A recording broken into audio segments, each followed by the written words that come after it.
All right, everybody. Welcome to the Wednesday show. And this one, everybody, is gonna be interesting. We have a lot to talk about. We were just coming off that game up there in Cleveland that both Mike and I and my dad and John Schlegel was in chat was up for that game. A lot of interesting stuff going on there. But we will start off the show with the topic of the day, which is Odell Beckham Jr., Senior, What happened? What happened with that? whichever I one. didn't hear. I didn't hear about that. What You what missed happened? that? Yeah, I missed that. uh, yeah. So, for anybody who happens to be missed it over the last couple of days, Odell Beckham Sr. has basically come out and torpedoed controversy into Berea and has basically publicly bashed Baker Mayfield, releasing, well, he didn't release it, but he published somebody else's 11-minute video of all the times that Baker missed Odell Beckham, which started a shitstorm. Then I decided to say, touche. Let's talk about all the Odell Beckham drops, right?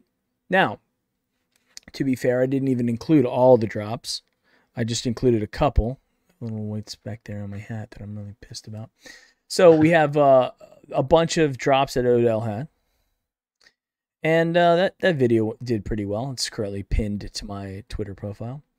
But before we get into all of this, I want to give out shout outs to some people in the chat. Browns fan 1977. Who's all here?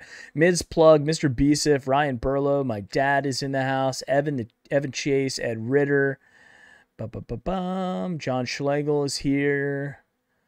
Browns fan 77. I've got Jeff Torowski. Whole bunch of homeboys here. I think I saw Sarah's in the house. Heston, Tim, all you guys, welcome. Thanks for joining us. We got a lot to talk about today. So let's kick it. I'm going to kick it over to you, Mike. I know you've got thoughts. I know you've got, some insider information that you're going to be sharing as well. I will preface this before I kick it over to Mike. Mike and I have been talking basically nonstop for the last couple of days. Trying to get work done, but a lot of things are going on with our hobby, so therefore we get distracted. So we've been talking a lot. Mike has let me know that he has been getting insider information. We had this very early on, and didn't release it until it was public knowledge. But Mike, talk to me about the situation. Talk to me about what you know, and we'll go from there. Yeah. So let's do a little background first. So yesterday, obviously, when it broke, my initial reaction, and I know yours as well, and a couple of others was it's just a father putting something out there, sticking up for his son, just as Emily is out there, sticking up for Baker all the time. Mm-hmm. Now, I don't agree with it. We've talked about that on this show many and many times, that I just don't think there's any place for any of that stuff. Just, put everybody on lockdown and just do your thing. And that's that. But, it's an era of social media.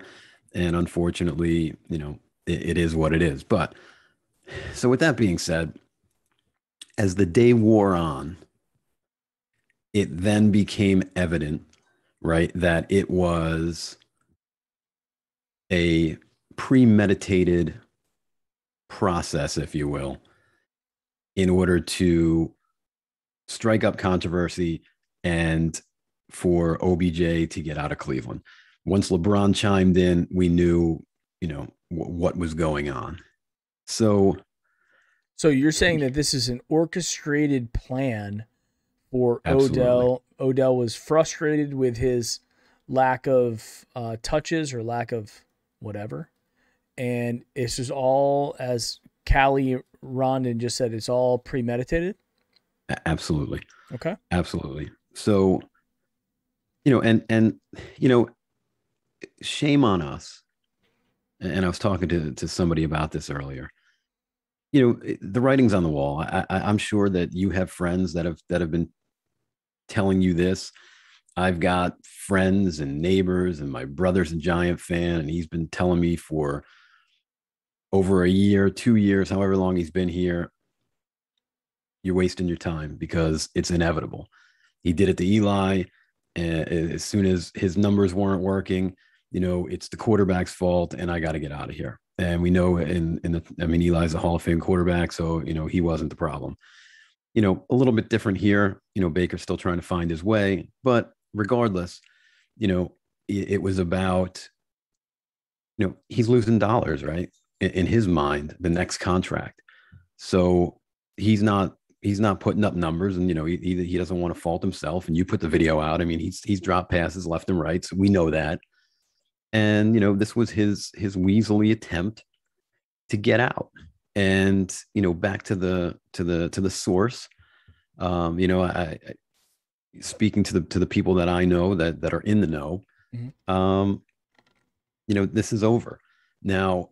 When I tweeted out earlier, you know, it's over, he's cut, whatever. You know, cut has many meanings. Right now, they're trying to figure out. I think fundamentally you're correct. Yeah, absolutely. So, you know, they're just trying to figure it out. You know, if they cut them and nobody picks them up, they're on the hook. If somebody does pick them up, then they're off the hook, and we don't owe them a dime. But then there's the thinking by Barry in the front office, and I don't blame him, and I'm sure you don't blame him. You know, why are we going to allow this guy to kick and scream and disrupt, you know, the copacetic kind of environment that we had, and then grant him, you know, his release so then he could go somewhere else, you know, barring, you know, someone picking up that contract. But you know, that's really the discussion now. You're not going to see him in a Browns uniform right now. It's just semantics, trying to figure out if, you know, they're going to let him sit on the couch and watch the rest of the year, or, you know, if they're going to in fact, you know, cut him. So I mean, that's where we're at now. You know, I'm sure everybody saw the report earlier about, you know, the team knows it's done. There's no coming back from this. And if you guys, and I know you did, Mike, watch the press conference, Baker may have told you that he's not hurt, but I mean, it was written all over his face. Like he was blindsided. It was hurt. But as you said earlier, and we'll get into it in a little bit, you know, there's more than meets the eye. And we'll talk about that in a little bit, in a little while, you know, some other information that I do know. But yeah, I mean, here we are. And at the end of the day, and I want to turn it back to you, Mm-hmm. you know, it's a profession, and these guys make money, and it's a livelihood. But at the end of the day, too, is there a responsibility as a role model to, you know, the younger kids that are watching them play, these players play, the same guys that take their gloves off and hand them to the kids, or take their shoes off and hand them to the kids. So, you know, what kind of example is this showing them, you know, about, you know, what someone can do if they're not getting their way to, you know, to get out of something. So that's where we are, and it is what it is. But what are you going to do?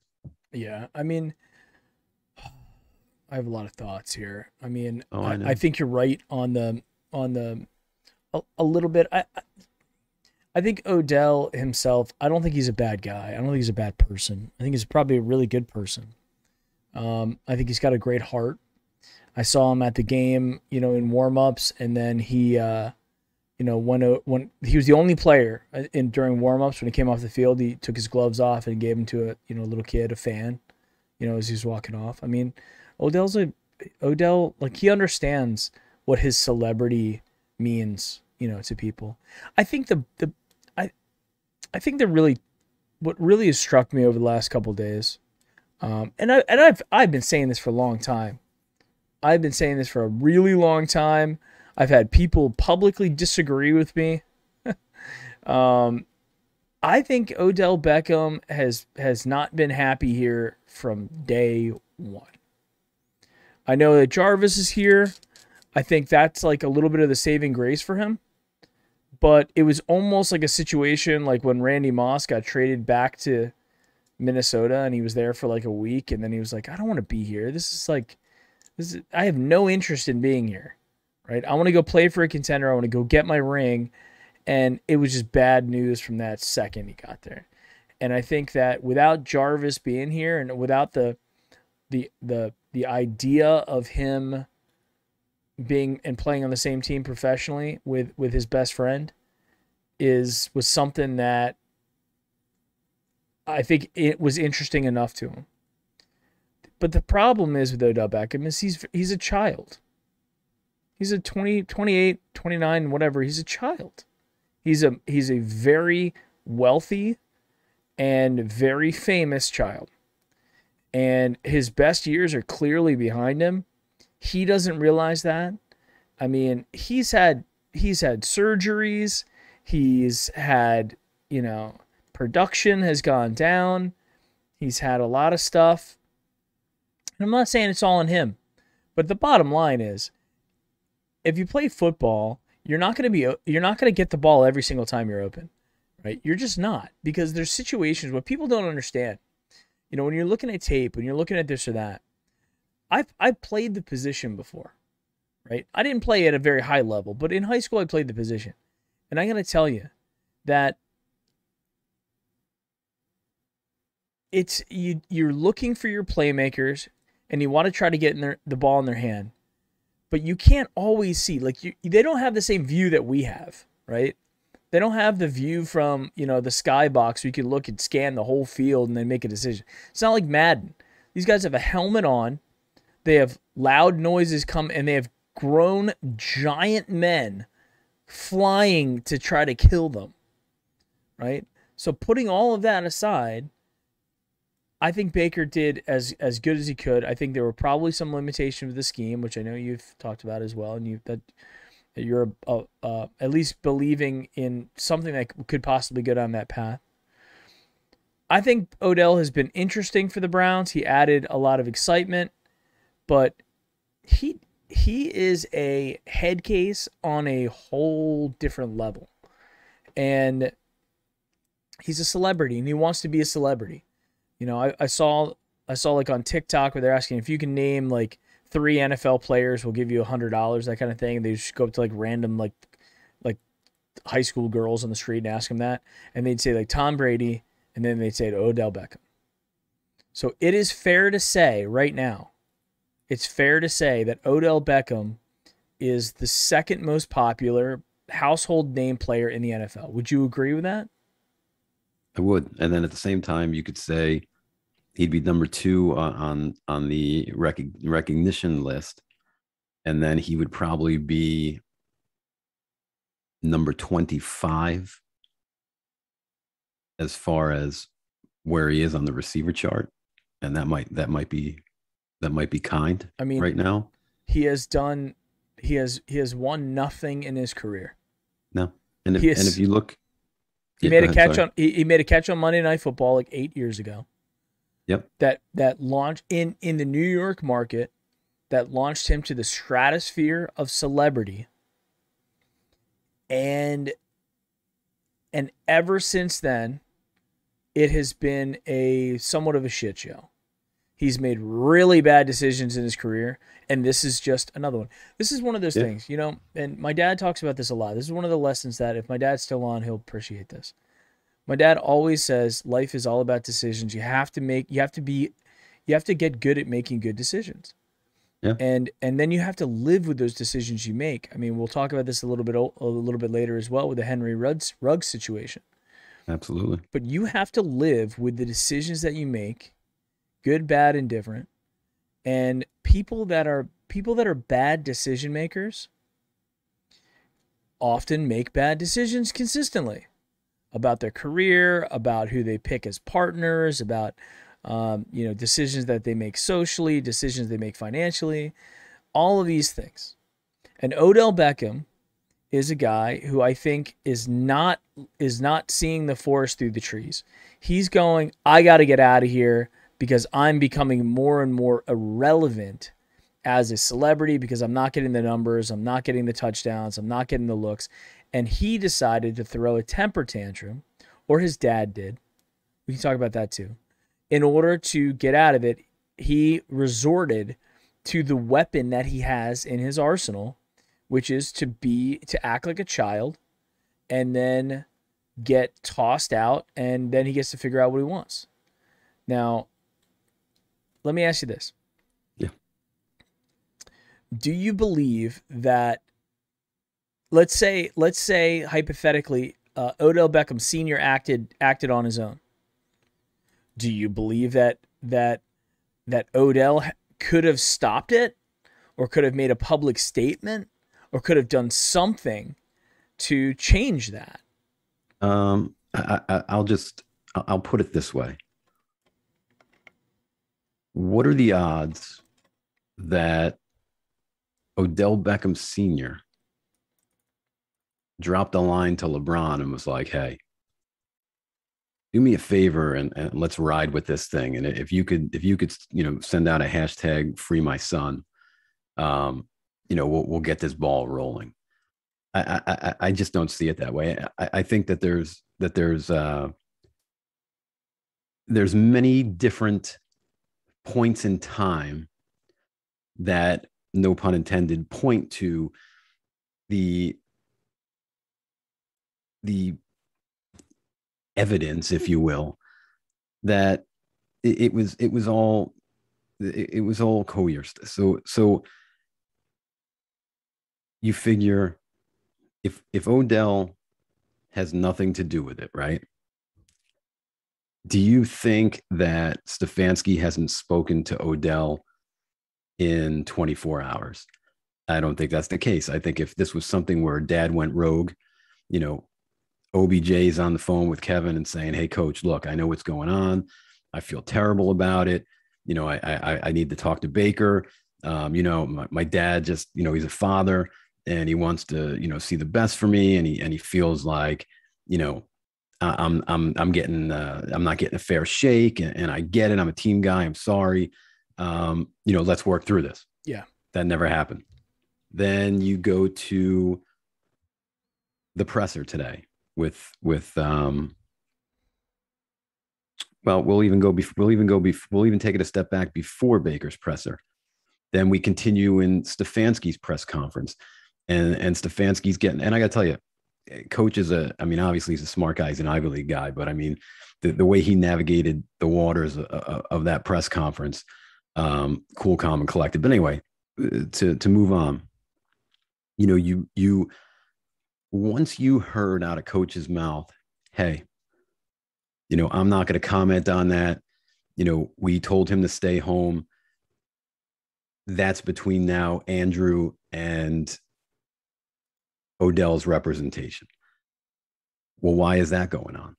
Because if Odell didn't have anything to do with that, why are they negotiating out of a contract now? We'd already be in apology mode. And then to wrap it all up in a little bow,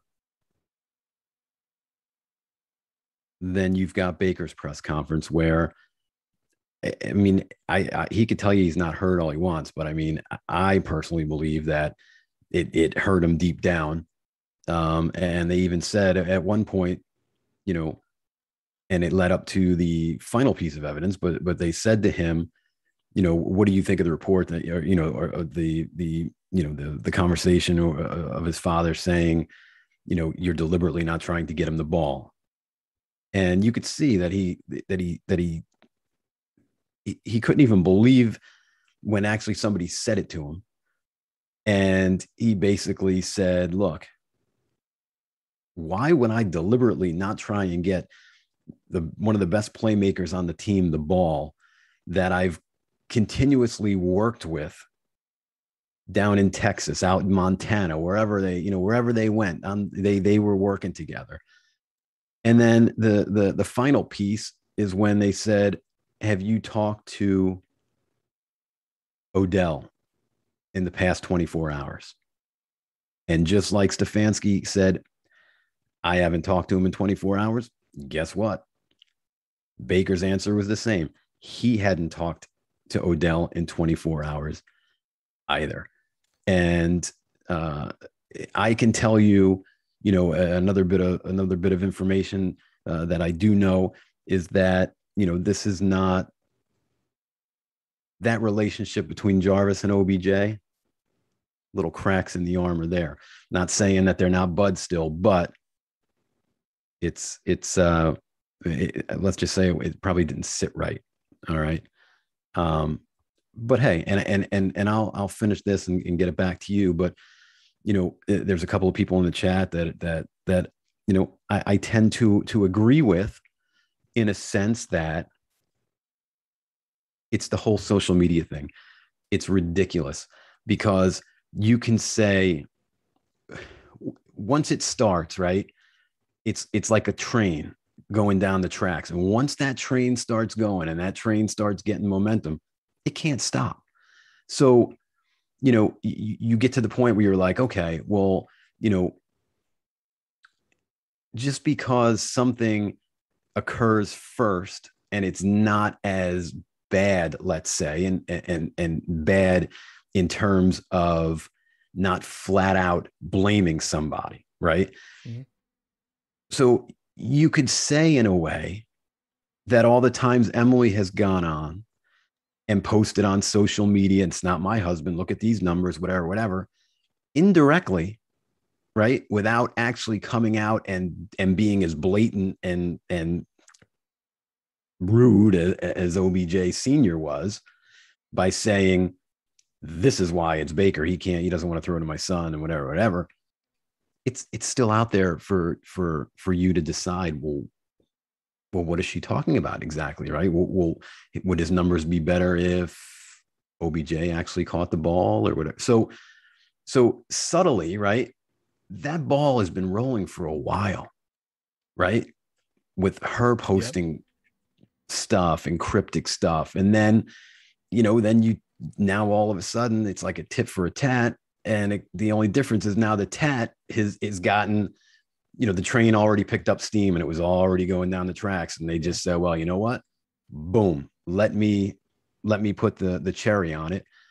And they put the cherry on it. And the only thing that I find interesting about that, though, is this would have really worked like back in the day, like in the Terrell Owens, when he was lifting weights in his, in his driveway in Cherry Hill, because he wanted out of Philadelphia, and he got his wish, and he went on to dominate, continuously.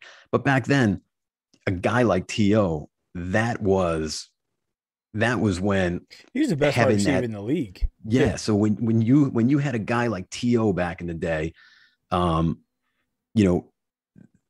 those were game changers, right? But the game's different now. You don't need that one guy. And then you compound that with the fact that he's hurt all the time, and that just happens. One injury leads to another injury. Ironically, the downfall of his career happened on our field, and it was by the guy that he eventually got traded, right? Jabril Peppers, when he broke his ankle or whatever it was. And then the injuries have just compounded, and he's not the player that he once was. So this would have been a great little stunt 5 years ago. But today, on November 3rd, it's like kind of sad. Yeah, 2021, nobody wanted to touch that contract. And the only team that even bit yesterday was the Saints. And when we tried to say, well, okay, we'll trade him, but you got to take the majority of that contract, they laughed. We're not paying that guy. So, I mean, here's the thing. Here's the interesting thing about that too. Yeah. Mark showing what's going on. Here's the other thing that's really interesting. I wonder if that got leaked out to the Saints a little earlier. Like, hey, hey, if you want me, but then I got to sit there and I got to go. So he wants to go from Baker Mayfield to like Trevor Siemian. Like, Is that what he wants to do, or he wants to go back to Louisiana, like New York City, Odell Beckham? Like, he doesn't want to go to like LA Chargers or like, some sexy team, the Dallas Cowboys. He wants to go to Louisiana. So that couldn't be, but it might have been a situation where the Saints were like, look, we'll give you we'll give you a 6th-round pick and like we'll take a third of the contract. We'll pay him for what his production is, which is probably a third of what he's making, if that. And not to mention the fact that I don't even know if Odell Beckham would have passed a physical with his injury, right? So that's the other thing. They might have been like, "Hey, is it even worth it to trade the guy?" And then we have to deal with all the public. Oh, that the Browns tried to trade Odell, but he didn't pass the physical, so now he has to come back.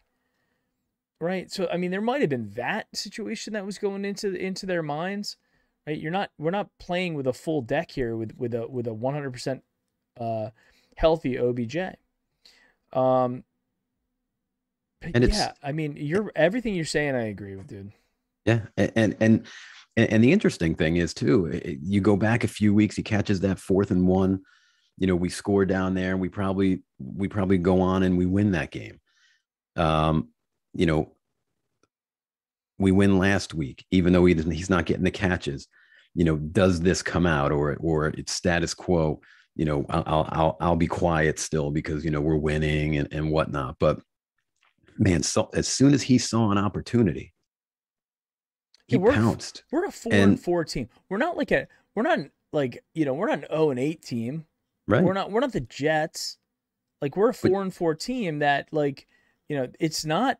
I mean, it's not the end of the world for us here. No, it's just that I think his ego is legendary, and I think that he feels like, and I think he's felt that. If you remember the first press conference where he walked in with the hat.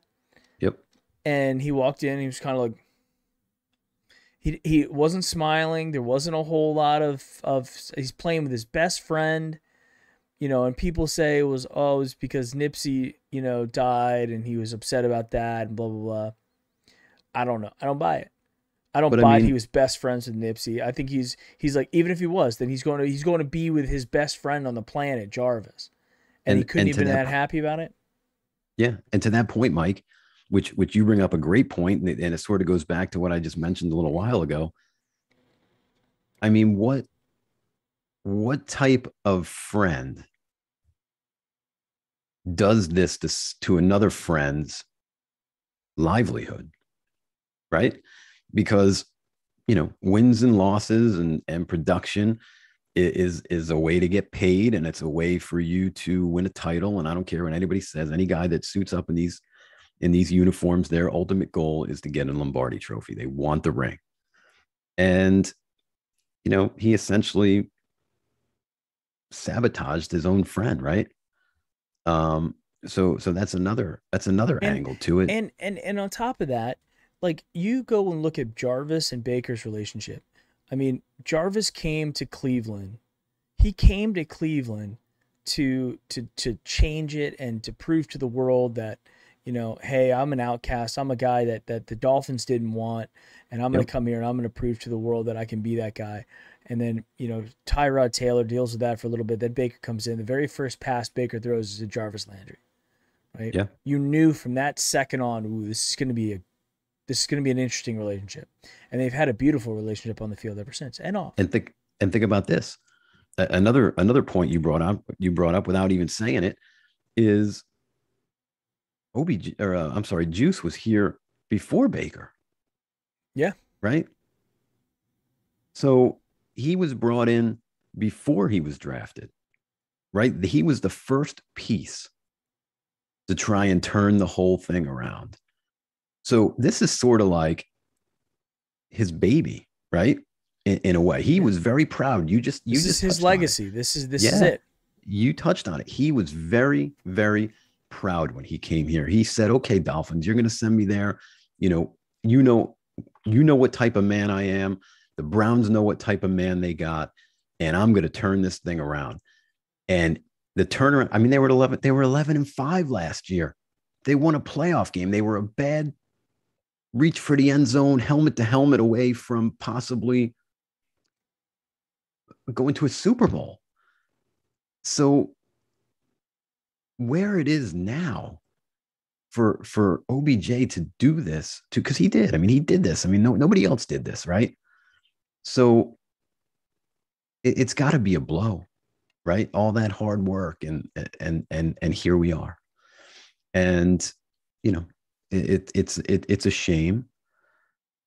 And unfortunately, it is what it is. But I still, and I know you and I, we talk about our predictions down the road here on the show, but I feel that there's a lot of strong personalities in the locker room. I don't think anything's been lost. As a matter of fact, I stand by what I said yesterday. I think they actually go down there to prove a point, and they smack the Bengals in the mouth. But that's for later on in the show. Yes, I think there are a lot of great big personalities in there. I think other players have wanted to leave. Like think about Njoku. Njoku was like, his agent was saying, let's move him out, and David came back and has played admirably in the role that he was given. He's making a lot of money for that position, to not be the guy, and he's done it well. I think he's handled that position well.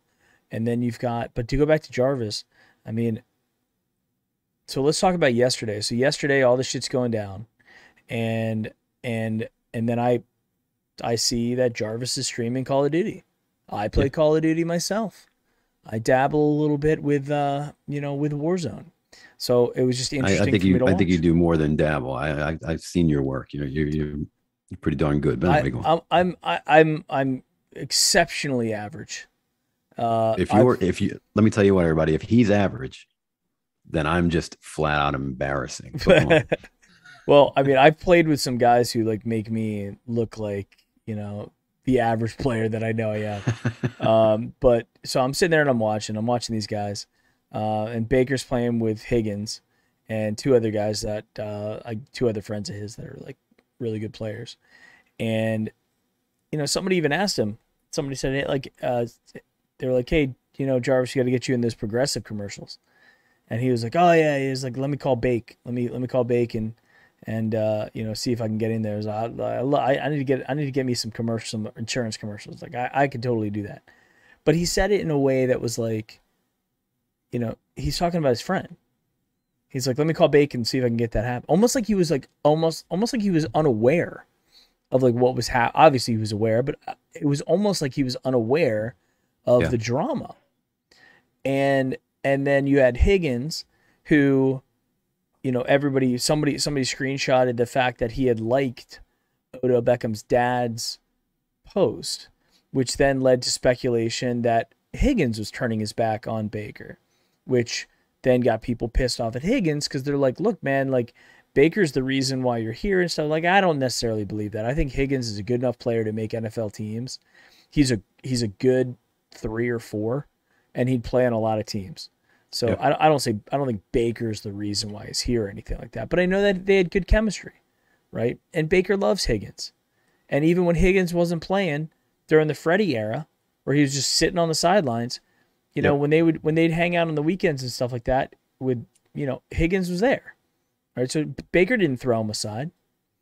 When Jarvis had the worst game of his career this last week, where he dropped passes, had a fumble, a lot of the blame could have been placed on Jarvis for what happened. You know what Baker did? He goes up and he's like, look, because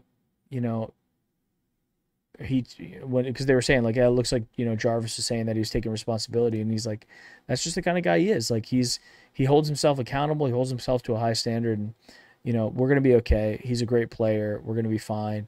It's unfortunate what happened. I mean, Baker's been honing his skills with the media over this last year and a half.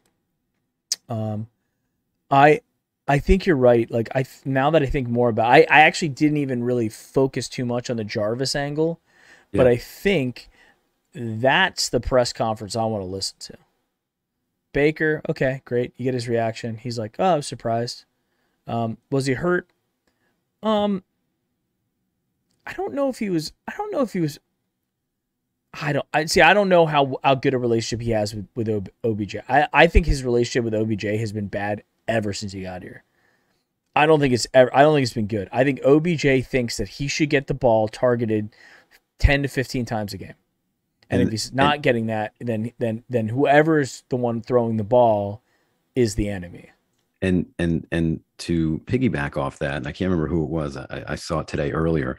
They did a breakdown of the offense from last year to this year in terms of run ratio and pass ratio. Mm-hmm. And when I tell you last year to this year at this point, it's all identical. It was wild. Like the only thing different is the winning. Well, that was the only thing different. I want to, because the chats is kind of hopping on something I said about Higgins. I just want to be clear though. Higgins unliked it after he liked it. And I think what happened with that post with OBJ's dad, either Higgins liked it without watching it or without realizing what it was, because like apparently what people were saying was Higgins just goes and likes, he knows OBJ's dad and he likes his stuff, right? So it's like maybe he didn't even see what was going on and he just liked it, right? Yeah. That's number one. That's like one idea. Number two is it could have been somebody that manages Higgins' account, like I don't know if he's married, but he's got a girl that he's been with that's always in his style. I don't know if he's married. I don't know what his social situation is, but it could have been somebody that is managing his account that, again, is like, oh, it's something that OBJ's dad did. Cool. Move on. Somebody just noticed that he did it. And then when that happened, he was like, whoa, what's going on? And unliked it. So, and then Higgins came out publicly. Somebody asked him on Twitter, hey, just want to be clear. Are you calling Baker out or what's going on there? And he was like, absolutely not. You guys are making stuff up, or people are making stuff up and blah, blah, blah. So Higgins is still Hollywood. He's still good. He's still on. Yeah, he's still on the team, right? He's still on Team Baker and everything like that. So just wanted to clarify. I saw some people talking about that, being like, whatever. Higgins is still our boy. We're still on board with 82. Anyway, sorry, Mike. No, you're good. That's really all I was touching on is the offense is the same in terms of pass to run ratio. I mean, the numbers were identical. Yeah. To this point. Well, here's the thing. Here's the thing too. I mean, it's been said, like, what was Baker, 22 touchdowns, 2 interceptions, and they won a whole lot of games. They made it to the playoffs and they won a game in the playoffs without OBJ. So we're all sitting there and the fear and whatever, like I had said it, I'm like, look, I think Baker's better without OBJ. I think he looks more comfortable. He has more command of the offense. I think the other guys on the team looked at OBJ as a leader, and OBJ never became a leader. He was the celebrity. He's the, a celebrity walks in, and I think even for these guys in the NFL who have big names, big followings, who have been the captains of the universe their entire lives, they can still get starstruck by a guy who's in Drake videos and has, his own Nike brand, right? So, I mean, there's a lot of stuff that goes into that, and these guys have looked up to OBJ, right? So when he's in the huddle, and it's I was talking to my wife about this yesterday. I'm like, if you're ever around somebody, I don't care what it is. It could be at work. It could be in social situations. It could be on a team, and any sort of team. If you're with somebody who just is giving off the energy that they don't want to be here, they're frustrated, they're pissed, that energy is going to rub off on other people. And I think it rubbed off on Jarvis a little bit. I think I can look back to Jarvis. He seemed like he changed a little bit as well from being on the field, from that situation. Before it was like, it's Baker Mayfield's the quarterback, Jarvis Landry's the wide receiver. We got David as the tight end, and then we brought in some other tight ends. Nick Chubb is the running back. Then we got Hunt, and we got a bunch of really great offensive linemen. But it was like a very like accepted level of leadership and veteran, and like Jarvis was the leader, the veteran leader. Nick Chubb was the talented like workhorse who's gonna do all this stuff. Kareem Hunt's coming back to play, after dealing with his issues, playing for his home team in his city. Baker's got all the excitement in the world. you just had so Miles Garrett's over on the other side of the ball, like, leading that squad. And then you bring in OBJ and he just threw off the dynamic. And it resonated on the field and off the field. And then you got OBJ doing things like, giving the shoes to Tom Brady, right? The cleats to Tom Brady. Then you got OBJ going and running routes in the offseason with Cam Newton, right? And you got all this stuff going on, and you're like, what the hell, dude?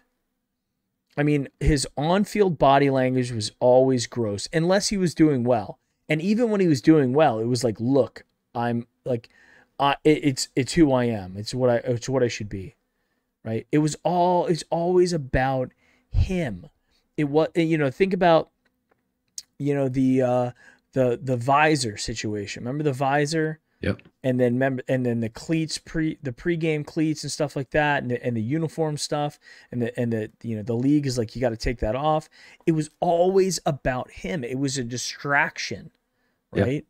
Yep. He thought he was above it all, and to this day he still does. And then you got a guy like Jarvis, who, if you think about Jarvis Landry and OBJ. Think about the two dynamics you have for those people. I know they went to college together and they're friends and they're wide receivers and they're both very good and they respected each other since high school and all this stuff. Right. Look at Jarvis. Jarvis is, I know he's not married, but he basically is. He's got 3 kids with a woman that he's been with for a long time. Totally different lifestyle. Yep. He's got, his brother manages the rest of like the business side the rest of his life, and he's very much into like his family and everything like that. Then you've got OBJ, who's got no kids. He's got, dating models, doing all that kind of stuff, being a bachelor. He wants to be out there. He wants to be living the life. They are two completely different people, and they handle themselves differently as professionals as well. Yeah. So you know what, man? I'll tell you this. If I had a goal, if I had something I was working my tail off for, that, I had a lot to prove to myself and to everybody else, because I was tossed out on the street like I never did anything, whereas Jarvis Landry was basically a record-setting wide receiver in Miami who's just completely underappreciated down there. I was there for it. I saw it. And he comes to Cleveland with something to prove, and then he starts turning the whole thing around, and we get this thing going, and then your boy comes in and just completely railroads it. Yeah. It is an absolute slap in the face. Jarvis has every right, because now Jarvis has to answer for it. Just like Baker had to answer for it today. It's like, just get it over with and do it. Stefanski, Jarvis, all this stuff. So now Jarvis is going to have to answer for it. And then you got a guy like Nick Chubb who's just like, you know what? I know we don't have the results yet that we're trying to, that we were hoping for, but there's a long season left and we're just going to keep trucking along and keep doing our thing. Like, I got to tell you guys, I think Nick Chubb Jarvis starting off, but I think Nick Chubb should be the guy that the kids look up to. He's the one. It's not Odell. It's not that guy. Even though I don't think he's a bad person, I'm just saying, like, everything that Odell does feels very calculated. Well, and the other thing too that I thought was really cool today, and everybody was like, "Oh, really? This is who you're marching out there," but I mean, there is no lacking of smarts in Berea at this point in juncture, and to march Chubb and Hance out this morning for the first 2 interviews of the day on the first day back of the work week was brilliant. I enjoyed both interviews. They're 2 guys, and you really don't see Hance much. But now, with him starting for Conklin, being out for a little bit, I mean, just talking about his technique and how he dedicates himself to the game, and how Conklin, has helped him, to step in for him previously and now. And they tried to ask him a question about the OBJ thing, and he just took it in stride and was like, look, it was no different than any day. we came in and we focused on Cincinnati, and then we found out why it was just a normal day, which was brilliant again, was they just told OBJ, stay home, because they cut off the head right out of the gate. There was no awkwardness. I mean, I'm sure there was a little awkwardness, but at the end of the day, those guys are all professionals and they're coming to work. And boo-hoo if somebody, if the star receiver, quote unquote, isn't coming to work and he doesn't care about playing anymore. At that level, it doesn't really matter, because you're playing for your livelihood and you're playing to put good reps on tape. So if you're not one of those stars, you're able to take the good reps that you've put on tape and you're able to go and find a gig somewhere else. So, it was refreshing to see that. And then of course, Nick's not a man of many words, and even not being a man of many words this morning, he had a great interview as well. And again, they asked him and he said the same thing that Han said. Hey, look, we came in and nothing was really different. I mean, we understand what's going on, but we came in and our focus is on Cincinnati. And then they told Baker, because Baker didn't decide, hey, I'm going to talk later. They let him talk later because they let him go through practice and let him cool down, I'm sure, and get the reps with the other guys, and then, collect his thoughts. I'm sure he was coached a little bit by John Baptiste there. And, he had an excellent press conference as well. So, they know what they're doing. I think this will be a bigger thing, believe it or not, in these past couple days, in social media land and in the media. But I think that this team will be fine. I mean, they were fine last year. Actually better off, believe it or not.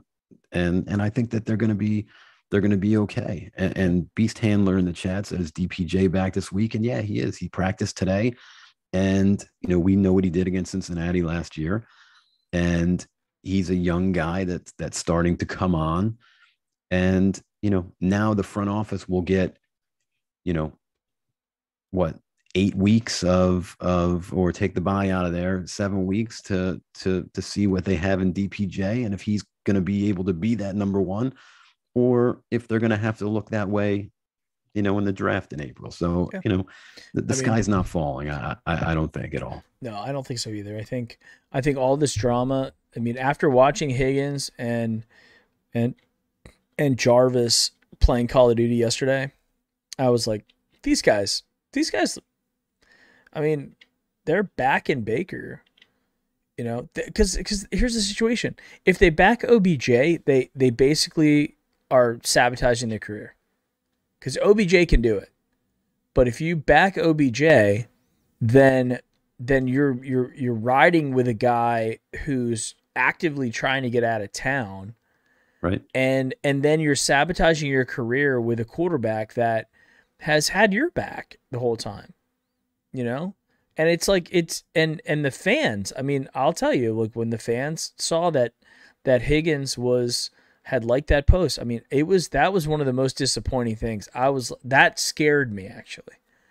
To think that you thought it was coming down, yeah. Yeah, I was like, oh, this is bad. This is the locker room is split, and if a guy that would usually have Baker's back is now going to go against him, it would have been such a Judas move for Higgins to have done that. So I'm glad he clarified it. Yeah, but I agree. And you know what? Who knows? Maybe he did know. And Juice called him and said, "What are you doing? Go back on there and take that off." Maybe, and we'll never know. Because you know what, the reporters in Cleveland won't ask the question. No, they're not. They're not gonna. They're gonna be like, "How did it make you feel?" Like, just I could write 20 questions right now that I would die to know. And these guys. Now, I'm not saying that they did a horrible job in the press conference. That press conference is actually very difficult to hear. Trotter it is posted something, and I'm like, dude, I can't even. I have my speakers on full blast, and I can't hear anything. You know what's interesting too, Mike, about going with the media there, and I know GV Artwork had a little run in yesterday or whatnot, but the Yeah, I'm sure you saw it. Yeah, they got involved. The t-shirt gate started happening. And I think you even said you stand with them, I which love we the all do. Cleveland t-shirt companies. Yeah, Um, but what I find interesting, and I think you'll agree with me, um, is for a little while, and I wonder like if the powers to be are starting to understand this as well. But it's no secret to any of us. The media members have started to get jaded, right? And if you've noticed, it started with Trotter, and I think he's very good. They infused him in there, and then all of a sudden, Aditi started, becoming a constant at our press conferences and media availability. And then you see, people like Cameron and Ashley Babcock's a new one, and you're starting to see them start to infuse a Hayden Grove. Like you're starting to see some new blood infused, yeah. and maybe starting to try and push some of the jaded peeps, if The you will, negative, that are the negative, yeah the that are out Grossies, there. the Yeah, Daryl, yeah. So so for MKC. me that's good to see. Um, Yeah, but the one thing I wanted to say to you Zach and to the Jackson. and to the chat, just a little tidbit, if you will. If we do just outright let him go, right? Instead of, like I said, he ain't coming back. But if they just outright let him go, if somebody tried to claim him, it would cost them 8.5 towards the cap this year. And as of right now, all the who's who don't have 8.5 million cap room. Like the top two teams that would be able to have that room to bring him on is like the Eagles and the Jaguars. So it's not a foregone conclusion How that if they, funny would that be if he ended up like with the Jags? but I mean, the Eagles have already been down that road. And even though it was many, many years ago, they're not, They ain't going that's back. not a road they're going back down. I could tell you that right now. And here, let's think about the other thing. Let's say hypothetically, every team had the availability to go out and get him, and price was not a problem. Like cap room, nothing was a problem, right? Do you think he OBJ would mesh well in Tampa with Antonio Brown, Gronk, Nah, he Mike wouldn't. Evans, Godwin? You He think wouldn't. you Nah, think he they would. want you think they want him in that locker room? Nope, and he wouldn't see the ball anyway Right. because the really unfortunately for OBJ, and He'd if be you're the listening, this is the truth. You're not better than Chris Godwin, nope, and right now you're not better than Mike Evans, and right not now even you're not close. better than Antonio Brown. And then I'll take it a step further. You couldn't shine Rob Gronkowski's shoes, so there's no So, room. and then I'll go even one further. I mean, if you then you throw in that they've got viable running backs, Leonard Fournette. I mean, what number are you in the pecking order of getting the Oh yeah, ball in Tampa? and then the Okay, other kid, the backup, what's his name? His name escapes me. Fournette's backup, who's a solid running back. yeah, the name escapes me too. I Yeah, think I had him for a yeah, I game or can't two. think of his name. So then you look at the other teams like Dallas Cowboys. Would the Dallas Cowboys go down that path right now? Because With what kind of season they're having? we could go right through that same thing you and I just did. Is he better than CD? No. Is he better than Cooper? Amari? No. Nope. Is he better than Michael Gallup right now? No. No. So, and Fourth I guess, option. yeah, He'd be Ronald reverted to Jones. Yes. right. Ronald Jones, yeah. So then you've got okay. So then you have the Dallas Cowboys. They're out. So where's he gonna go? Is he gonna go to L.A. and play with the Chargers or the Rams? No. He's not. He's like the third or fourth or fifth best, third best option on any team that we talk about. The Cardinals, no. Right? Think about this. The let's just say, are you gonna put him on Cincinnati? No. Nope. You gonna put him with Pittsburgh? I could actually see. I could I see could that. see it, I could but actually see that. I don't. I personally don't think that the guy could stay healthy for 4 straight games. Actually, to be quite honest with you. Yeah, I think that's the other thing too. Is like people are looking at the situation with OBJ and they're going, oh, but he's, he put up stats 8 years ago, guys. Yeah. He's been devastatingly injured, the ankle, the knee. I mean, both his shoulders are falling off. Yeah, shoulders are now are a problem. And then I don't know, did you notice on the ball that apparently Baker, double clutched and took too long to deliver?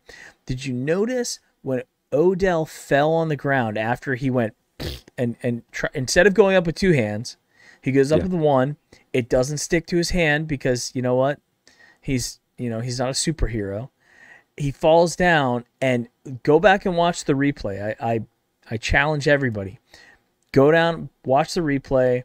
He went down to the ground clutching that shoulder, either because he was actually in pain or he was trying to go for sympathy. Like, I dropped it because it hurts. I'm hurt. Yeah. Okay? So, I mean, the reality is Odell on paper and Odell in everyone's mind is not the same guy that goes out there every week. Compared to guys like you and me, right? From an athletic standpoint, it's night and day. It's not even in the same universe. But compared to the guys that are in that universe, I mean, that's the thing. Yeah, I mean, that's why nobody wants to take a chance on him. Yeah. But if he was that good, and I know we're going to move it along, but if he was that good, he would have there would have been takers yesterday because he was on the market. That's all I'll say. And yeah, they were listening, right? And I mean, the Saints didn't even want to spend the money. Think about that for a second. The Saints, where Jameis just went down, and you and I could go quarterback. I'm being facetious, but you know what I'm saying out there. I do. So let's talk about Bakers. I want to go back to that. I want to go back to the whole Emily thing. Yep. And before we do that, let me talk about this. So we have a giveaway, Sabo Apparel giveaway. Nice. For you guys to get involved in the giveaway, you have to go to doghoofs.com. Jonathan Schlegel will post the URL in the chat. I've already done it, but John, if you can go ahead and post the URL. All you got to do is sign up, and then you get points, and then you put your points towards the giveaway. And today we're going to be giving away some guy named Blake shirt from Sabo Apparel, which I actually got, and I was wearing it yesterday, so it's upstairs in the dirty laundry. Unfortunately, I'm not wearing it right now, but it's a cool shirt. It's very cool. It's a now backup offensive lineman who's now a starting offensive lineman in the NFL, Blake Hance. We made a t-shirt. That's the t-shirt you can get. It's actually a very, very comfortable and nice shirt from Sabo Apparel. All right, so talking about Baker. I know that Emily Mayfield has entered the chat, right? When the whole OBJ thing were going down and people were giving it. I think the number one argument that I would make about all of it, and I know your point was, hey, did the things that she was putting out on social media, did that start to irritate a guy like OBJ, maybe thinking it was like, is she subliminally saying that I'm not good or something, right? What is she saying here? And I think that the big difference is Emily Mayfield didn't produce or publish a video with like all the things that happened. She might have just liked a post or something, right? Emily is Baker's wife. She's obviously his biggest fan, and she's going to back up her guy. And she's also very active on Instagram, not as active on Twitter, although some people were going back through her likes on Twitter as well to see what, where she stands in the whole situation. It's really simple. She's going to back Baker. I do think that she has become a bit of a celebrity herself. She's always been like an Instagram influencer, shilling products on Instagram, doing all that kind of stuff, living that pro football player's wife. You just wanted me to start singing "Living the Vida Loca." Like you set me up for that. I was going inside, outside. Anyway. And so she's doing all that crap, right? And then now she's in she was in some of the commercials, the progressive commercials. She's in more commercials this year. So she's very public. And I think what she has to understand is she's there. Like, she should be looking at it like she's there out of privilege, right? She's not there by design in any other way. We did not draft Correct. Emily Mayfield. Nope. We didn't draft any of the other Mayfields or anything. We drafted Baker Mayfield to play quarterback and be out there. While I don't blame her for wanting to defend Baker, she should not be going out there fighting against the Baker haters. It's a bad look, and it makes it could add fuel to the fire. So I do agree with what you're saying, and that was, an angle that I wasn't really even thinking about earlier, was that. And you know what? Who knows? Family relationships. You look at this, like OBJ's dad. Has OBJ's dad been in the picture? I know his mom's been in the picture. I didn't know his dad was. Does he go to the games? Is he? Yeah, he does go to the games. He does? Okay. Yeah. So I just did. I don't know enough about. I don't know if he goes to all of them, but I have seen him. He's been at the games. I've seen him at the game. Not personally seen him. I've seen it, with OBJ's dad's there, and you'll see him. Fair. So he's involved, right? So I don't know, man. I think with the whole Baker situation, like we talked about before, I think he handled it really well. I'm sure he was hurt. I'm sure he considered OBJ a friend. I mean, they've been friends before when OBJ was on New York and everything. Baker was coming into the league. They were friends then. It got soured when he got to the team because I honestly think that OBJ threw off the dimension of the power dimension of the team. And you have a rookie quarterback who's coming into his own. You add in a superstar who is a bit toxic, and he's not. OBJ is not a team player, and they tried to infuse him into the team dynamic, and he tried for a little while, and then he just fought it. He just that demon that's in there, it just eventually came out, and that's always been the problem. Yeah, no, I agree, and I really believe. Super chat came in real quick. Super chat came in. Yeah. Levi says, horrible day to be a Browns fan, not Baker's fault. Right. We still have our Halloween theme. I like it though. It's still the week. It's still the week. It's still the week. Yeah. We'll have to change the theme to like a. We are entering closer to deep fall. We are. Trust me. The shirt is wetty. The shirt is ready. What I was gonna. Thank you, Levi. What I was gonna say to you is, if you think, right, if you, and I'm not a lawyer, I don't play one on TV, and I certainly didn't stay at a Holiday Inn Express last night, but you would think the rules that they have in place, right, in terms of contracts, right, where you're not allowed to go, ride a bike without training wheels, and some, clauses, you're not allowed to play basketball, and you can't do X, Y, and Z.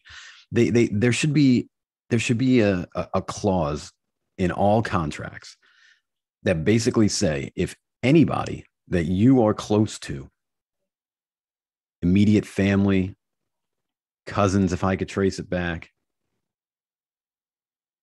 says anything that has to do with play on the field, teammates, or the team in general, that you're getting fined.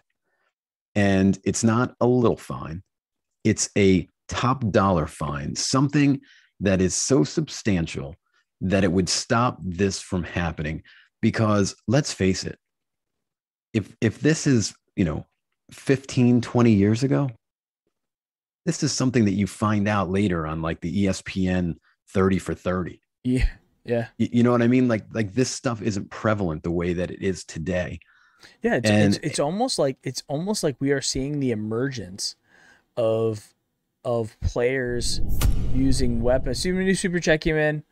John Slego donated $5. D Jones has won the Blake t-shirt. Congratulations, D Jones. Nice. Congratulations on that. Doghoofs.com, guys. For anybody who's new to the channel, that's how we do a lot of our giveaways. So to answer Neo in the chat, what happens to free speech?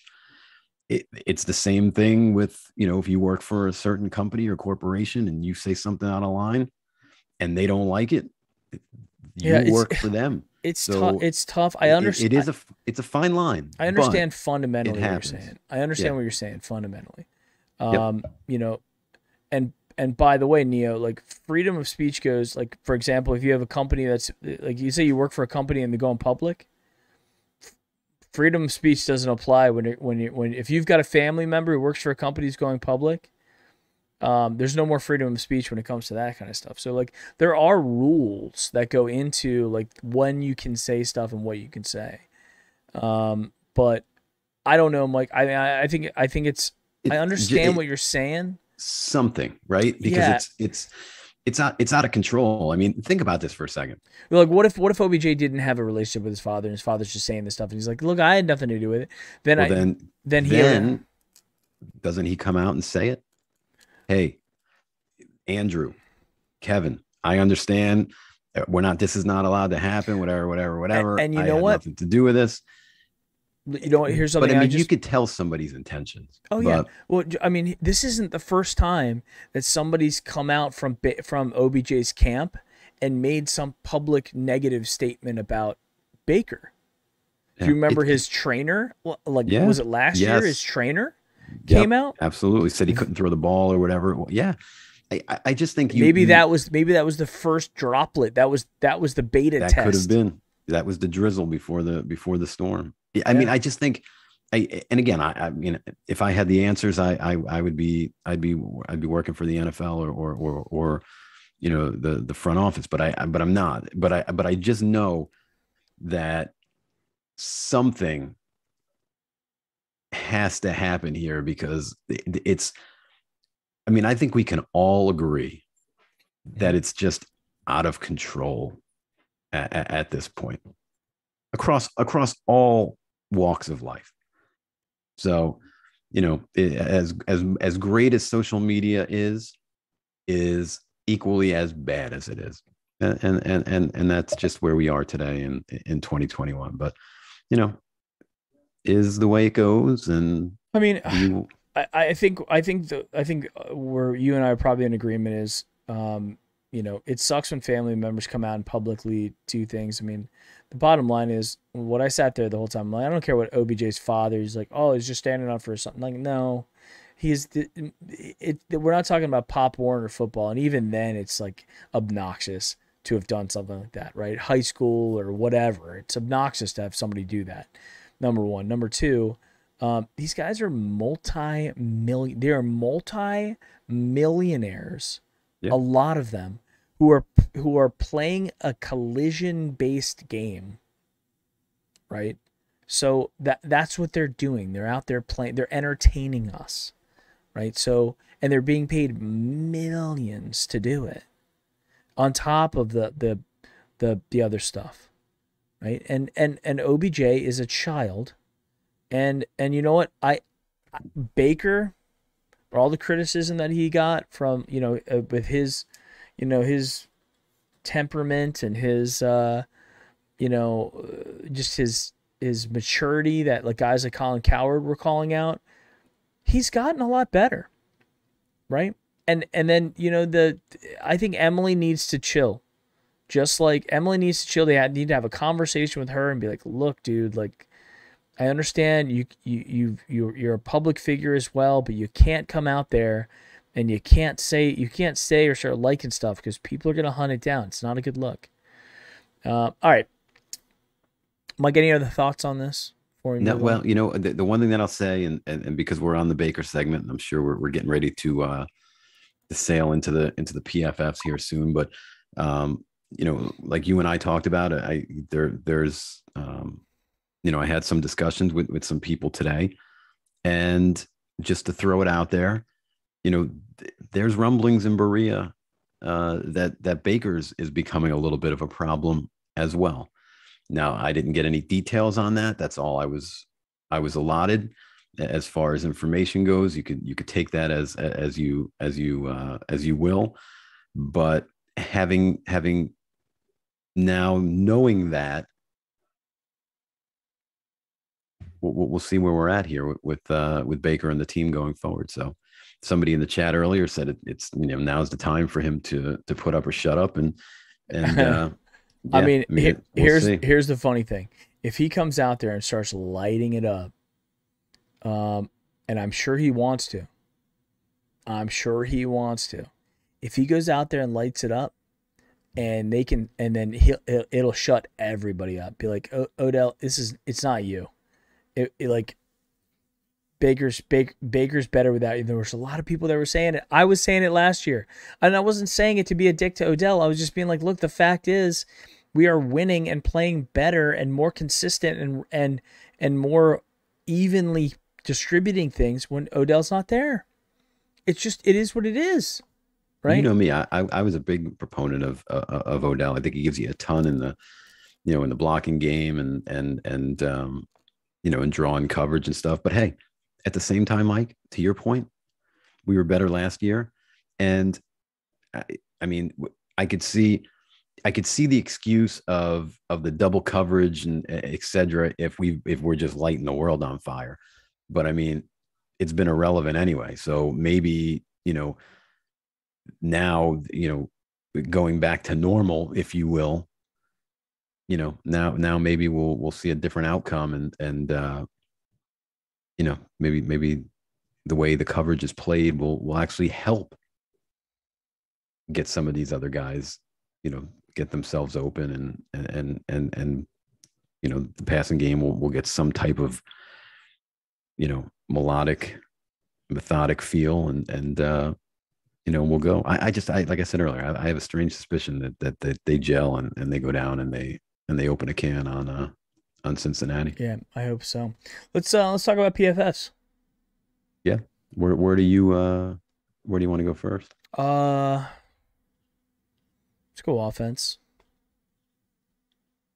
Jonathan, if I told you the source, then it wouldn't be my source anymore. So I can't tell you. Yeah. All I can say is I can tell you that I trust Mike's sources. Mike is very well connected, and I'll leave it at that. All right. Where do we want to go? Do you want to go offense first? Let's go offense. Well, I could tell you who is in the bottom four. Okay. The first guy we were talking about today, and that's all I'll say. Odell Beckham Jr. had 43 total plays, 30 in the passing game, for a score of 52. Odell Beckham Jr., the week that he has a 52 PFF score, which is an independent analysis of your performance. He's the last ranked offensive player in the Browns on that week. Is that what you're saying? Skill player. Yeah, skill player. Yeah, I won't count the earness because he didn't have as many snaps. And I quite frankly, and you and I talked about it after the game, didn't think that they gave him the ball enough. Right. He scored the only touchdown. Yeah, and that was a beautiful little movie made to cut back in. It was nice. Yeah, absolutely. So it's funny because the guy that's won, he struggled a little bit in the beginning of the year, and you and I were talking about it, and it was like, hey, what's going on or whatever. And the past, 3-4 games, he's really shined, and that's Wyatt Teller at the top spot. 82-4 on total on offense. Wyatt Teller was number one. Number one, 83-4 on the run block. I think that's 2 weeks in a row. 4. Yeah, I think you're absolutely right. Hey, Mike, real quick, we had a question in chat. Sure. Can you confirm the kit for this week? I know you tweeted it out, but they're asking about the jerseys. Oh yeah, the combo. Yeah. Orange pants, white tops, orange pants, white socks. Yep. Yeah, just that GIF, the GIF that's playing right there. Which is, yeah, absolutely. Which is funny because somebody messaged me earlier or yesterday about that, and they were like, and I didn't even think about this, but they're like, why do we always wear the orange pants against Cincinnati? Like, it's always hard to. Hopefully, they wear all black because otherwise, it's always hard to differentiate when we always wear the orange pants. Yeah. And I never even thought about that until he brought it up. So I'd imagine they're probably in those all black, sleek looking unis. Yeah. But yeah, so that is the combo. All right. So Wyatt was number one. Number two. Number two is a guy that I think now will get a little bit more look. looks, I should say. 77-4 total, 72-4 in the pass offense, 75 on the pass block. A really impressive score, I thought, in 13 run blocking situations. He had a 71-9.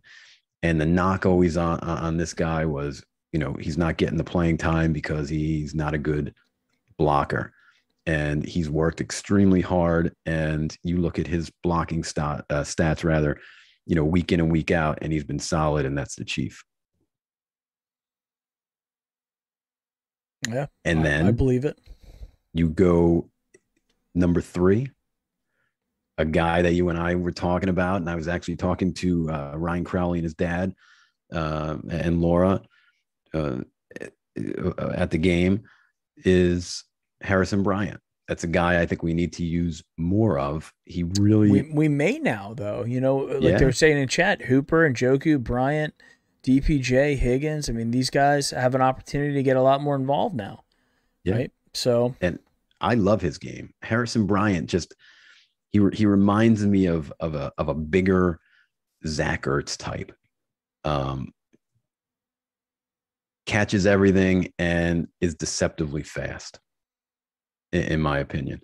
74-5 overall, 81-9 in the pass game, 65-8 in pass block, 51-4 in the run block. So not as good. 13 for the Chief, 12 for Bryant in the run game. And you see a 20 point difference in the score there. So that's an area that, they knew that he was going to have to get better at. And who knows, maybe that's part of the reason why he doesn't get as many snaps as the other guys, but a dynamic pass catcher, in my opinion. This will make the chat happy. Most of you, number 4, Baker. His highest, I think this might be his highest score, or close to 71-5. Yeah, I mean, we talked about it. There were guys that he missed. And there were passes that he made that should have been caught and weren't. And, you hate to do it because it happens and it really hurts when it's guys that it doesn't happen to, like when Chubb fumbled against Kansas City and you're like, wait a second, Chubb doesn't fumble. And then, but it is what it is. It's part of the game. And then Juice fumbles. And again, it's part of the game, but I really believe if he doesn't fumble there, we win that game. And maybe this week was different, and at least maybe prolonged it, but is what it is.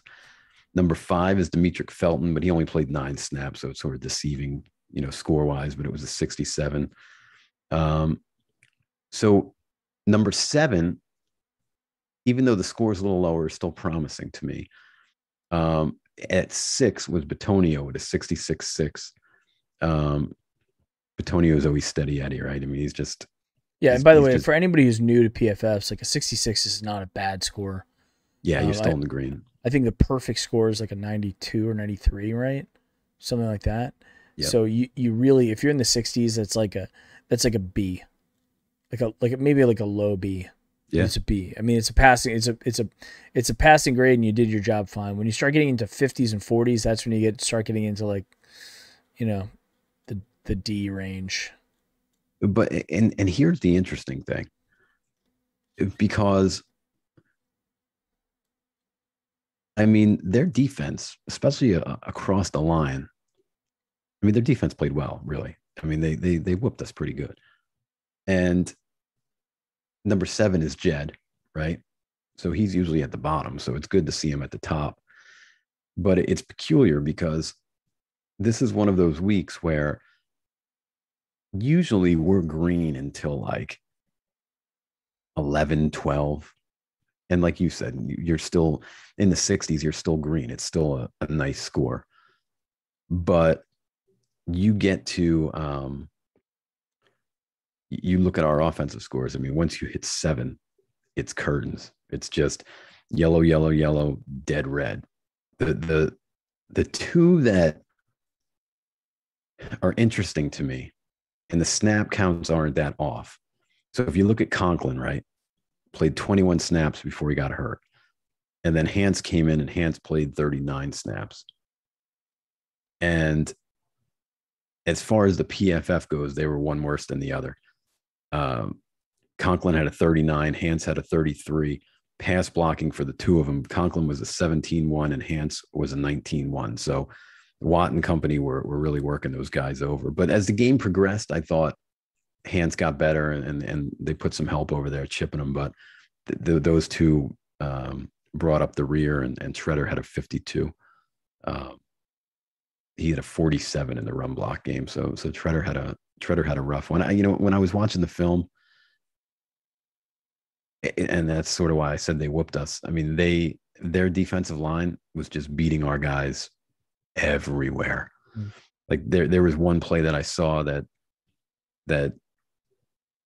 had Teller been able to hold his block, and I mean Teller was one, right, with a great score, but had he been able to hold his block, Chubb might have been running for days. And then there was another one where it was the same kind of scenario where Batonio just got beat real bad, and they blew it up in the backfield, and you could, it was one of those plays that you could see if he would have been able to beat his man to the spot again, Chubb would have been running for days. So it was sort of one of those days, I mean, yeah. we it seems like we've been snake bitten for for a couple of weeks. I really don't. I mean, offensively, we didn't light anything on fire Thursday night either, but shall we head to the defensive grades? Let's go. All right. So everybody knows who was number one. I think he had your perfect score, by the way. Really? Yep. It was Miles. Miles, yeah. 92.9. 94.3 on the pass rush. Crazy. I mean, and it's funny because he had a quiet day. I think he had one sack, but I mean, the numbers don't lie. I mean, he was everywhere. He had one sack, one hit, 2 hurries, a couple of tackles, couple of assists. So 56 snaps. It was a big day for him. And then it significantly drops off, which is, again, we're green, right? But normally on the defensive side of the ball as well. I mean, how many times do we do these, Mike? And we've got 3 guys in the 80s, and then a couple in the 70s, etc. You go to 2, which this is promising, and I think you'll agree.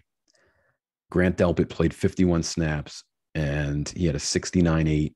He was an 81.9 in run defense and a 60 in coverage. So that's nice to see because he's been bringing up the rear for weeks now. So yeah. And you wonder, was he in the doghouse? Were there mental lapses in a couple of those games? Because if you remember a couple of weeks ago, kid played 9 snaps. Remember that? Yeah. And now he's back to 51. So, that seems like it was somewhat of a disciplinary function. Yeah, something went on. We'll never know. But and Stefanski does that. Look what he did to Mac Wilson last year and stuff like that. So, yeah, it's funny. Speaking of him, he came back down to earth. But Jordan Elliott was third, 69.4, 71.8 in the run defense. 4 was JJ to third, but he only played 29 snaps, and he hurt the neck. I don't know what his deal is. He was on the bike today. I don't know if.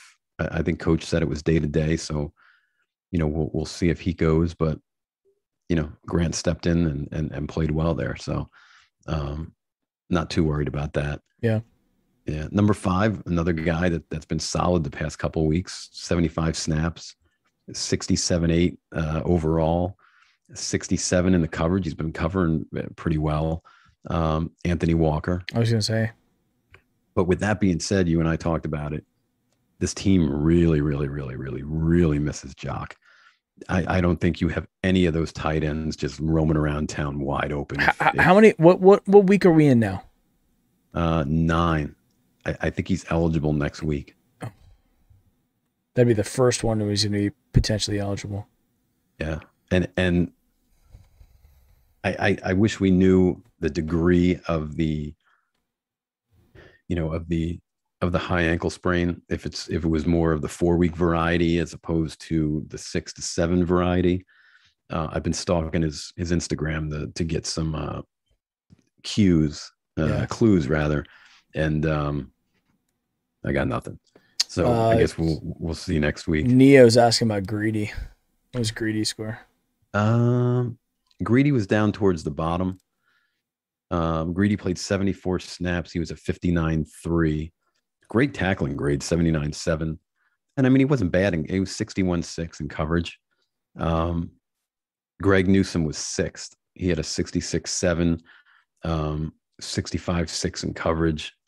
I mean, I think they hit a home run with Greg Newsome. I think I think he's a player. I think he's excelling as a rookie, and I think he's just going to, to continue to get better. So I'm optimistic about Greg Newsome. I think he was doing well before the injury, and it's now going to be like he needs some experience, but he can obviously play he can play in the league. It comes down to like, how well is he going to be? I mean, can we get a turnover on defense this year? What's one? that? Just one? Yeah. I mean, and the ones that we did have were like punts. Yeah, it's like, can we get an interception? I mean, they had a ball that hit the defenders in the hands again, and we would have had the ball on the 40-yard line on their 40-yard line, right? If they would have caught the ball, and it's things like that, it's things like that that take you from the momentum, the field position, the strategy, what you do. Right? I mean, there's a big difference. If you look statistically, if you start on the 20-yard line, you have to have a series of successful plays, something in the neighborhood of like 12 consecutive successful plays on average to score a touchdown. You know how hard it is to do that, right? Whereas if you start on the 40-yard line, you may only need 6 plays or 7. There's a big difference between that. And the fact that we are not getting turnovers, but we're turning the ball over. I think that compounds the frustration because we're getting a turnover like Jarvis or Baker throws an interception. And it feels so unbearable, like we can never come back from it because we don't get the ball to bounce our way. No. I mean, I can't even remember. I can't even remember a big time turnover at any time this year, to be quite honest with you. I think we've had like one all season. I mean, there's like one interception. I mean, we've had at least maybe two interceptions, two that came back. We've had interceptions that have come back because the JJ3 came back. I remember that one. Yeah. Now, what are you gonna do? Well, anything else on the PFS from the defensive side? I know somebody asked about Greedy. He was, 15th. That would have 59.3. His tackling grade was great, 79.7, and then 61.6 in coverage. And then it's. What did Mac Wilson do? You said he came back down to earth. 17. Played 30 snaps, and that's the thing. So there you go. He was. If you remember, and it's been a theme in the show this year. Between 7 and 15 has been his sweet spot, right? You give Mac Wilson 7 to 15 snaps, and he's going to be in the green, and he's hanging out in the top 10. You give him 30 snaps, and you see he's back down to earth, down at 17. Yeah. Troy Hill, 18. And people were even saying on Twitter. People were saying on Twitter that he had a great game, and I was like, I was watching him. I mean, there was at least one play where I was like, he went the wrong way, and. And that's I don't remember exactly what it was, but I was like, yeah, that one was on Mac Wilson. So and that's the thing too. It's like we talk about this on the show every week because we talk about all the PFF scores, and then the fact that Mac Wilson was playing well, I'm like, okay, great, But those were data points, and are they outlying data points or are they trends? And that it seems like those may have been outliers because he's come back down to earth, and so we'll see. Yeah. And that's pretty much it. Andrew Billings. I don't even know why he's still taking up space in the middle there, consistently down at the bottom, 19th.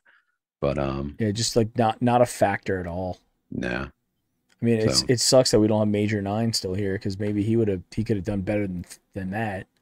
Yeah. And ironically enough, and not that we traded the two off because one came while the other was still here, but just this guy, Billings just opted not to play last year due to COVID. But it's if we pretend for a second that we swapped the two, Mhm. we got Billings and they got Ogunjobi, and Ogunjobi's been playing with his hair on fire. Um, playing great for Cincinnati in the middle down there. So um, hopefully Chubb runs him over, but their front's been playing really well. So yeah, that's where we are score wise. It's Yeah. yeah, not too bad, not too great. I'll say it. You and I talked about it, and you know, fumbles happen, interceptions happen, but worst case scenario on Sunday, if Juice doesn't fumble, we kick the field goal there, and then we're back down there again. Kick another one, you wind up winning the game. But it is what it is.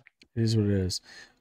Which brings us to our next topic, same old Browns. I know you had thought about that. I'll let you kick off this topic as well. Can you see that? It's getting a little. I said Browns is Browns. I think Yeah, you're green screened it's currently. killing me here. Any better? Anyway, Yeah.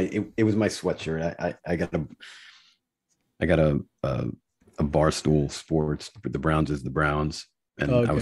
I was gonna wear it in the airport, and I decided against it, and for good reason, because that would have been embarrassing. Um, and then more embarrassing the past couple days, because is the Browns the Browns? Are we the same old Browns again?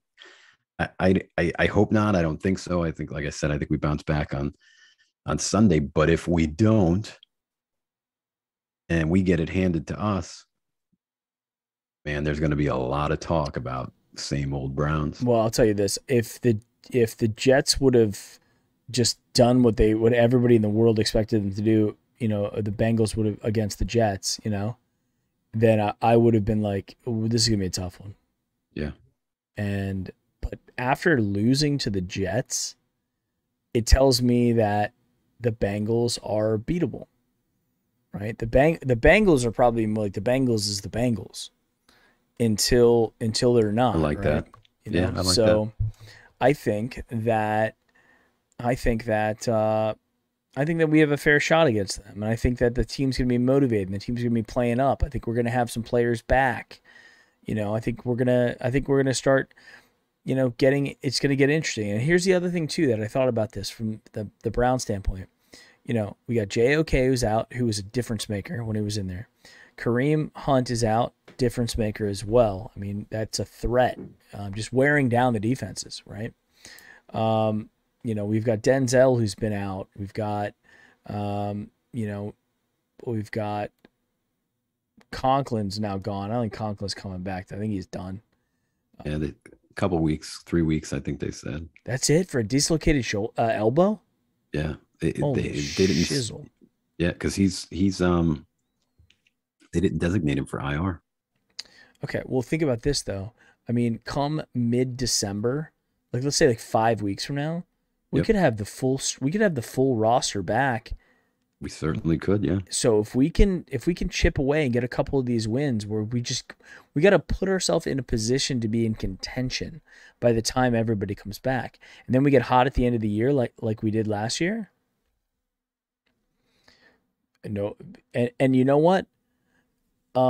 It's a really interesting thing. If Odell was a cancer, if he was the toxicity that was holding the team back, he's gone. Clear path to the future. I don't know. I don't think we're the same old Browns. I think this is a team that just unfortunately did not get the ball to bounce their direction in a couple of very close games. yeah, And last year, those close games, we caught all the breaks. We yep. caught the breaks. We got the turnover when we had to. Just think back to the Colts game, right? We don't get a couple turnovers. Phillip Rivers is scoring points against us. You know, Red Wine comes up with a big turnover at a key moment. I mean, it's stuff like that. You know. Yeah, and you could And again, hindsight's always 2020. And I've been guilty of it, right? You and I talk all the time, and I talk to my friends and my brother, and I really believed that, the OBJ of 4 or 5 years ago was going to rear his head, right? I had faith. I felt like it was going to happen, and it just never does. And you wonder, this front office was probably, and the coaching staff was probably the same as me, right? Like thinking, we're going to get the OBJ that we know is in there. We're going to get him. And in turn, there was a lot of names, especially this year, that you might have been able to move up and get to young guys, right? I mean, you look at it, not saying that we would be able to get up to get this guy, but you take like Jamar Chase. I mean, totally turned the Bengals passing game around. I mean, we were all like, how dare you not take an offensive lineman? You're going to get Joe Burrow killed. And then they got a new toy. And I mean, you could make an argument today that Jamar Chase is the best receiver in the NFL right now. And I think that there would be takers on that. People would buy that. I'd buy it because, I mean, if you look at his stats, the kid's dynamic and he does nothing but score touchdowns and gain a ton of yards. So, that's the thing where we go. We'll just switch over to our Bengals thing because that's what we're going to be talking about anyway.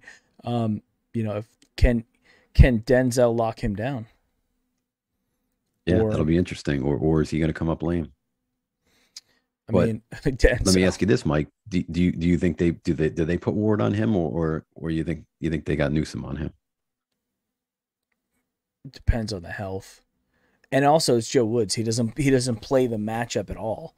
That's true as well. He's like, you're on this side, you're on that side. If he comes into your area, then you pick him up, as opposed to actually playing physical and doing all that kind of stuff. So, but I mean, you look at it like nobody stopped him yet. New subscriber, Bryce Gotch, is going on there, Bryce. So what's his name? I hope what's his name doesn't kill us. I always get his name wrong. Zoma, their tight end. I always pronounce his name wrong. I don't know. But he's good. He's better than Freiermuth. I'll say that, and he torched us. So, they better be on their toes. I'm going to pull that up. Actually, here's the reality with the Bengals. I think they're a young team, and they're a young team that needs some growth. I mean, they were shooting for the moon, and then they just got very humbled, right, last week. So, I think that there's a lot of talent on that team, but it could go either way. I mean, this is a team that beat that easily took care of the Ravens in their home, and then gets beat the next week, right? Against the Jets. By the Jets, right? Who are arguably the worst team in the league, to a quarterback nobody's ever heard of, right? So that being said, we don't know what Bengals team we're getting, but I can tell you that the Browns themselves are going to be coming out. I think they're going to be coming out guns blaring, and Nick Chubb looks like he's in back to Nick Chubb kind of playing shape. Yeah, he said it today. He said he's fine. I feel like Stefanski is gonna start using some of those weapons, and I think Baker's gonna be better. I really do. I think Baker's got something to go out there and prove. And if you look at Baker Mayfield his entire life, everybody's always counted him out. Baker Mayfield isn't Zach Wilson, right? He's not. He's not.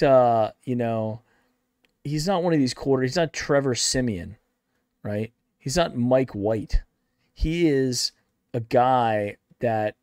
Although is Mike White better than Zach Wilson? That's a conversation for Jeff fans. They could do that on their own podcast. He might be. But Baker Mayfield's not a guy. Baker Mayfield's had dirt kicked in his face his entire life, and he's done nothing but shine when those moments have happened, right? So let's see what happens now. The sky isn't falling yet. Scott, until we're out of it, until it's over, it's not over. And this is the NFL, and teams squeak into the playoffs and get hot at the right time. 10-6. What were the Buccaneers last year? 10-6, right? Regular season. Yeah, I think They're so. a wild card team. 10-6, and they won the Super Bowl. Got to get hot at the right. You just got to get in the dance. Got to get in the dance, and then you just get hot. Execute. Yeah. Right? My biggest concern is not necessarily the talent. I think we have the talent, and I think we can coach. It's the penalties. We're leading the league in penalty yards right now. We are leading the league in penalty yards. So we have to get. Hey, Rick, how's it going? I didn't see you there. Rick's in the house. Steve Z's in the house as well. Thanks, guys.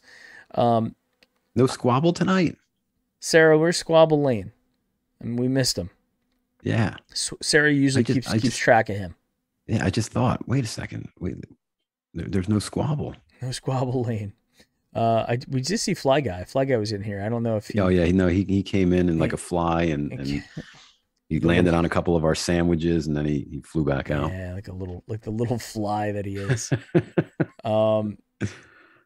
So yeah, I have to kind of kick out of here a little bit early because my wife and my daughter just got back and it's a little bit we went a little bit late. So why don't we, unless you have anything else on the Bengals, Mike, why don't we kick it over to final thoughts? Yeah, no, I'm good. Final thoughts from me. I'll tell you this, guys. This has been a roller coaster week. We've had it was a disappointing week. I think Cameron Justice came out and said, we're 4-4. It feels like we're 0-8.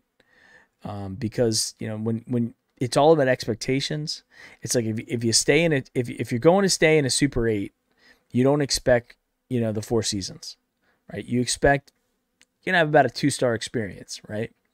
And we came into the season expecting the 4 seasons, and we're getting the Super 8, and that's a problem for a lot of us. I mean, we picked this game to go to, the Steelers game. Spent a ton of money coming up to do that. Had a great time, with my dad and, with Mike, you and your wife. I mean, that was one of the things that my dad said that he had liked the most. He's like, man, it was just so great getting to meet Mike and his wife. They were so nice. And, it was a great time. Everything, man. We had so much fun.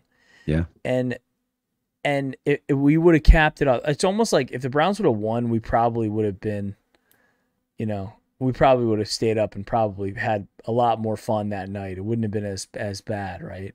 Yeah. But hey, Max Nikolenko's here. Max, how's it going too? Hey. And I would say this. I've been saying this for several weeks now. This doesn't feel like a championship team today. It doesn't mean that we don't have the talent to be a championship team. It just means that we're not playing like a championship team right now. But that's okay. Again, there have been teams that got off to rocky starts that ended up doing really well, winning Super Bowls. So it doesn't mean that it's over. It's not over till it's over, guys. I know we talk about must wins, we talk about this and that, but the reality is, the math is the math, and this is where we stand. We're 4 wins, 4 losses, and we're going up against another division rival, and I think we're going to do okay. Squabble's here.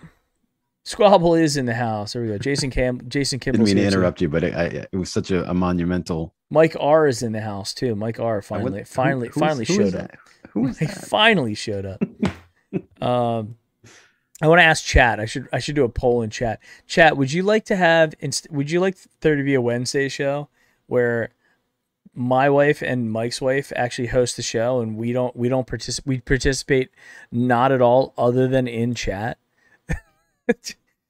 What do you guys think? Should we have a wives Wednesday show one time? Maybe during the off season, I like that. We do a wives Wednesday. We can't give them prime time. No. Imagine if we never put them on back this week. We put them on this week for talk about OBJ.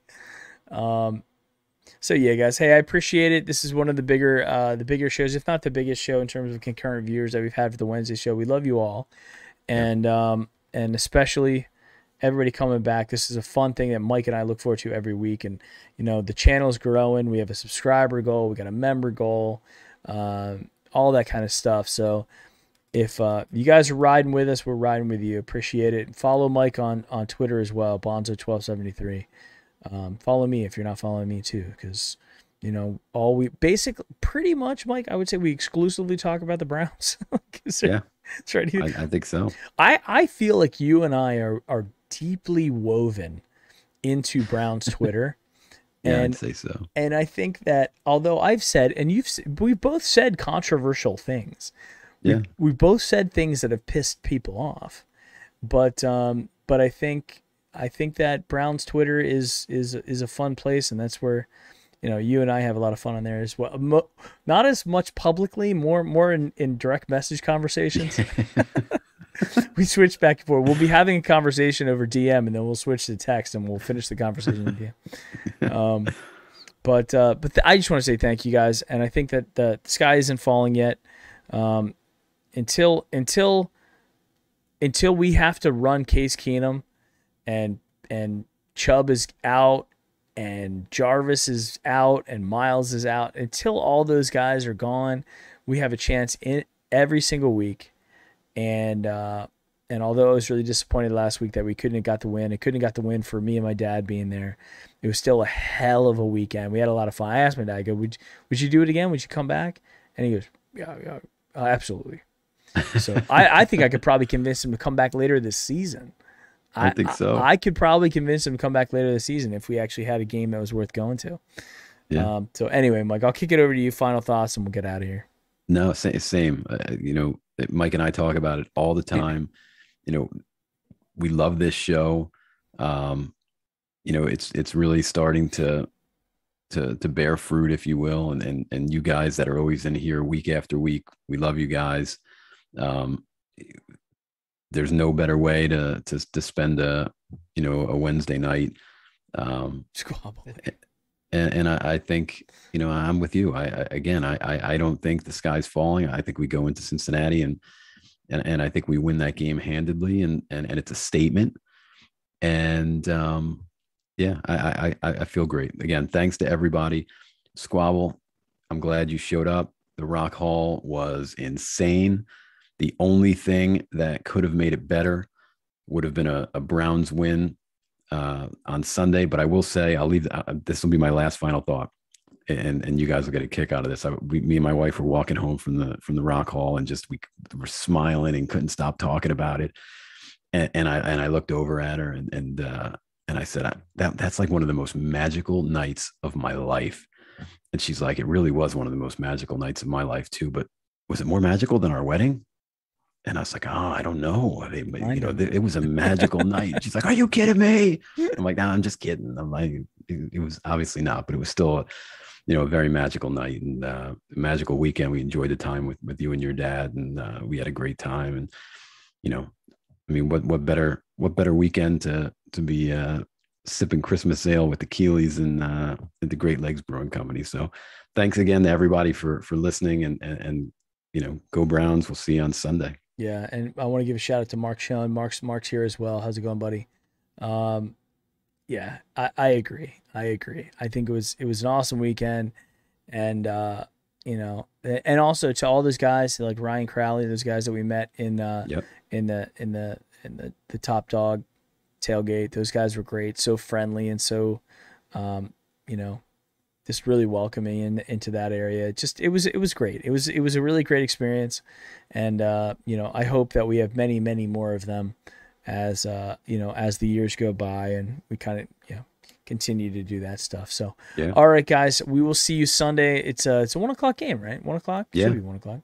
Yeah. My dad was telling me it's actually being broadcast on the local over-the-air station, so we don't have to. There you go. We don't have to, allegedly. Find other ways to watch the game, so we actually get to watch it easily this week. My dad likes to pause and rewind stuff, and I'm like, I'm not gonna let him do that. Like, this is no pausing and rewinding. But we will be watching the game without interruption this weekend, which is gonna be a lot of fun. So we'll be back. We'll probably go live at we'll probably go live about 11:30. I'll get all that stuff set up for the pregame show, and then obviously the postgame show. Hopefully we'll be 5 and 4 at that point. So, all right, everybody. Thank you again so much for being here, and we will see you on Sunday. Go Browns. Go Browns.